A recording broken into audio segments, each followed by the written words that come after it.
খাবার না খেয়ে উঠে যাচ্ছেন যে? খাবার না খেয়ে উঠে যাচ্ছেন যে? দেখো তো ছেলে অঙ্কিত। আম্মা, আমার উদয় পেটটা ভরে গেছে।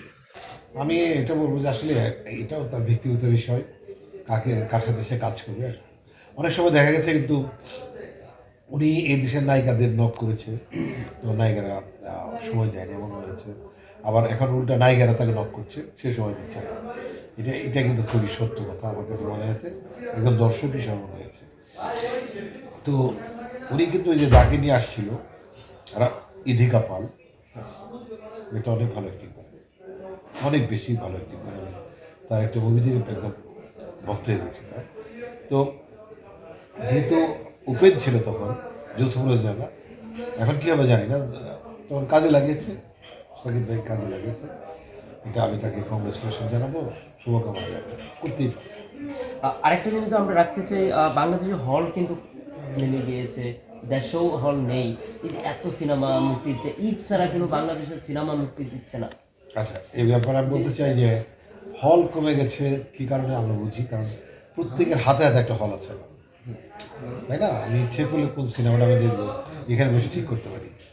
তো মানুষের ব্যস্ততার সাথে মানে মানুষ হলে যাওয়া ত্যাগ করেছে। যদি হলে না যায়, হল তাহলে টিকবে কী করে? সিনেপ্লেক্সে কাজ হচ্ছে ইদানিং, সিনেপ্লেক্স আস্তে আস্তে জমে যাচ্ছে, মানুষের রুচি চেঞ্জ হচ্ছে। মানুষ এখন জিন্সের প্যান্ট পরে, রাইট?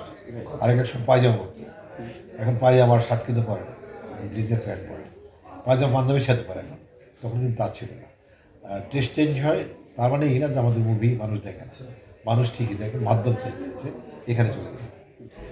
অনেকেই বলে যে এখনকার বর্তমানে নায়কের কোনো কাজ নেই, মুভির কোনো কাজ নেই, কি করে উনি? এখন আমরা যতটুকু জানি যে আপনার হাতে এত পরিমাণ মুভি, শিডিউল পাচ্ছেন না মুভিতে, এই জায়গায় মুভি, ওখানে মুভি, এটা দর্শকের জন্য কি বার্তা থাকবে আপনার কাছে? এটা আমি আসলে স্পেশালি থ্যাঙ্কস টু গড, যে আমার অনেক কাজ আল্লাহ দিয়েছেন, আমার যোগ্যতার বাইরে আমি কাজ পাচ্ছি। তো এটা আমি আমাকেই কৃতজ্ঞ করতে চাই যে এই স্কোপটা, অপরচুনিটিটা ধরে রাখতে চাই। আর একটা জিনিস, আমি আসলে খুবই স্বপ্নের মতো সব কিছু। আপনারা খেয়াল করে থাকবেন যে আমি চলচ্চিত্রের বয়স আমার যখন 3-4 বছর, 4-5 বছর, তখন কিন্তু আমি চলচ্চিত্রে হাইস্ট গ্রেডে সিনিয়র ভাইস প্রেসিডেন্ট হয়েছি। এটা অনেক 30-35 বছরের ক্যারিয়ার যারা, তারা কিন্তু পরাজয় বরণ করেছে আমার কাছে। এটা মিরাক্কেল আসলে। আমি যাদের ভক্ত তারা আমার কাছে পরাজয় বরণ করেছে। এটা একটা উত্থান, আমার এই উত্থানটা আল্লাহ নিজে হাতে করে দিয়েছেন, এবং আমার মায়ের দোয়া আমার গায়ে আছে, আমার শরীরে আছে, আমার চোখে আছে, নয়নে আছে, সব জায়গায় আছে। তো মায়ের দোয়া আমি অনেক উঁচু জায়গায় অবস্থান করছি, যেটা আমি সন্তুষ্ট। আমি এর চেয়ে বেশি কিছু চাই না যেখানে আমি আছি। এই যে আরেকটা জিনিস আমরা দেখি যে আপনি যখন রাস্তায় বেরোন, এফডিসিতে অসংখ্য শিল্পীকে কিন্তু আপনি হেল্প করেন, হেল্প থেকে শুরু করে অনেক অসংখ্য শিল্পী কিন্তু আপনাকে অনেক ভালোবাসে, আমরা যেটুকু জানি। আমি মনে করি মানুষ মানুষের জন্য, জীবন জীবনের জন্য। এখন এটা অবশ্যই, এটা আবার সাইড এফেক্ট আছে, যে মানুষ এখন অকৃতজ্ঞ, একজনকে হেল্প করলে সে ক্ষতি করে হয়ে গেছে। কিন্তু আমি হেল্প করা ছেড়ে দিচ্ছি না। আমি প্রতিনিয়ত যে কোনো বিপদে আমি একটু সিগারেটগুলো রেসপেক্ট করে আমাকে সার বলে, সারা বাংলাদেশে যারা আছে, একটা কথা যদি বলি যে তুমি একটু দেখো তো, সে কষ্ট পাচ্ছে, যদি কোনো ন্যায় হয়ে থাকে তার ছেড়ে দাও, তারা কিন্তু আমাকে অনার করে। আমি এটা অব্যাহত একটা সার্জেন্টকে যদি আমি বলে যাই তুমি গাড়িটা ধরছো, লোকটা আরে যদি পারো একটু কনসিডার করো, এমন যদি হয়ে থাকে যে মারাত্মক কিছু করে, দ্যাট ডিফারেন্স, কারণ না স্যার আপনি ফোন করেছেন, ছেড়ে দিচ্ছি। এই অনারটুকু বাংলাদেশের পুলিশের কাছ থেকে আমি সবসময় পাচ্ছি, এবং পুলিশকে আমি প্রতিনিয়ত কাজ করতেছি। এখন আমরা একটা ট্রেনিং করাচ্ছি রাজারবাগে, সেখানে আমার ক্লাস নিতে হবে।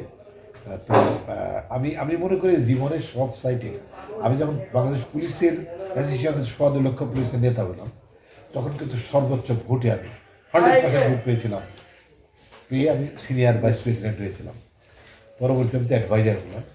তো সব কিছু আমি আসলে পূর্ণাঙ্গ এবং পরিপূর্ণ।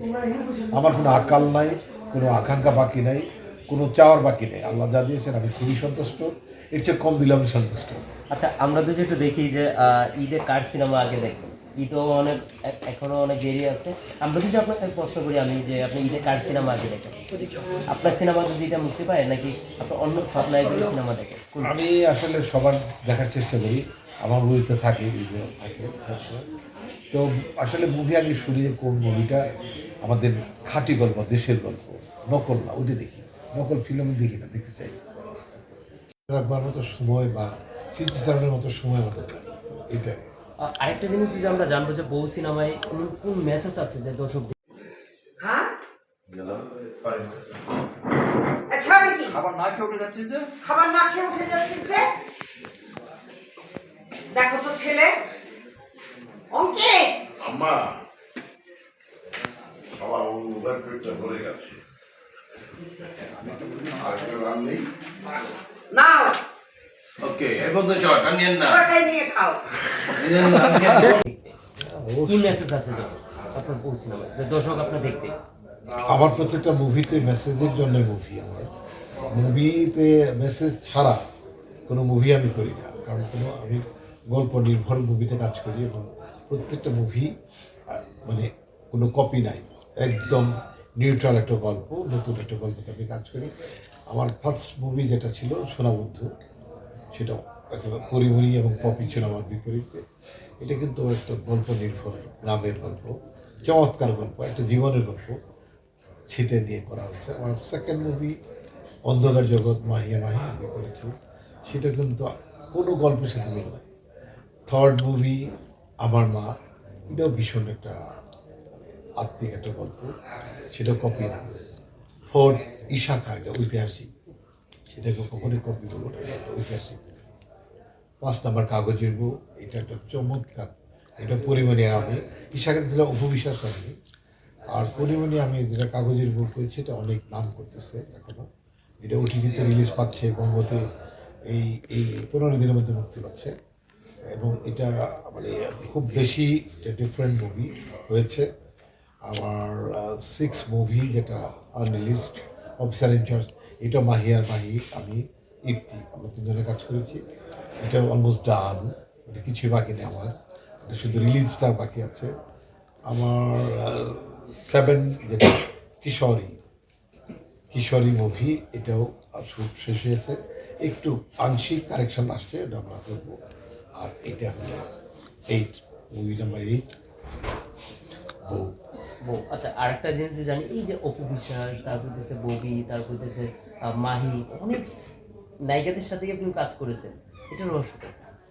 আমি আমি আমার ইংলিশে যারা করেছে প্রত্যেক সুপারস্টার, পরিমণি বলি, পপি বলি, ববি বলি, মাহি বলি, অভিষেক বলি, এরা প্রত্যেকে সুপারস্টার।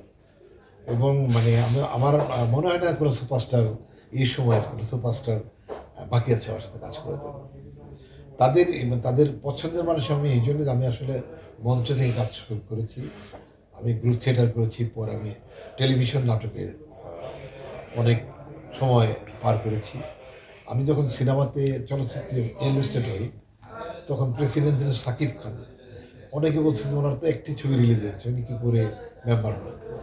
সাকিব খান উনি বলেছিলেন যে ডিএ তাইবকে চেনে না বাংলাদেশে এমন কেউ নাই, সে মেম্বার না হলে কে হবে, যে উনি আমাকে মেম্বার করেছিলেন। তখন মাত্র একটা সোনাবন্ধু আমার মুভি ছিল।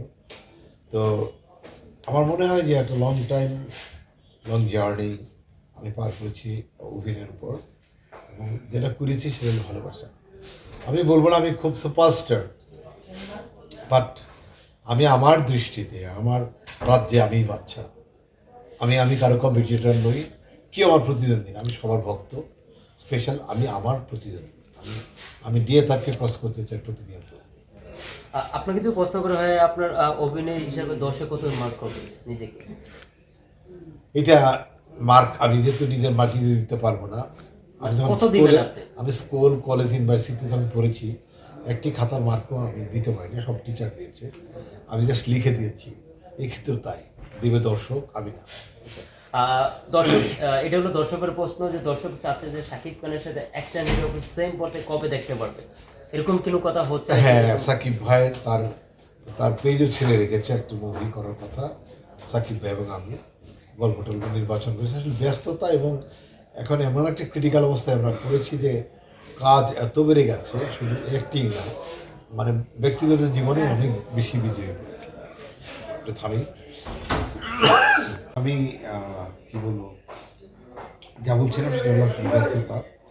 আরেকটা মুভি করছি অনন্ত জলিল এবং আমি, এটাও স্ক্রিপ্টের কাজ হয়ে গেছে, এটা মানে ভালো মুভি হইলেও ভালো হইলে আমি মনে করি। আর আমার এইটা না যে আমার কো আর্টিস্ট খুঁজে বের করে তার সাথে অ্যাক্টিং করতে হবে তা না। আ- আমার বিগিনিং থেকে তো আমি যখন আসছি যখন সোনাবন্ধু সলু আমি আসার পরে আমি সমস্ত হলগুলো পেয়েছি এবং মুভি এখনো প্রতিনিয়ত চলছে। তো আমার মনে হয় না যে কারোর ক্যারিয়ারের সাথে যোগ করে আমি চলবো, এটা না। আপনাদের কাছে যদি আমি আরেকটা প্রশ্ন রাখতে চাই, যে এটা হলো অনেকেই বলছে যে শাকিব খান কলকাতার আর্টিস্ট নিয়ে কাজ করছে, বাইরের আর্টিস্ট নিয়ে কাজ করছে, বাংলাদেশি আর্টিস্ট নিয়ে কাজ করছে না, সেটা আপনি কি বলবেন?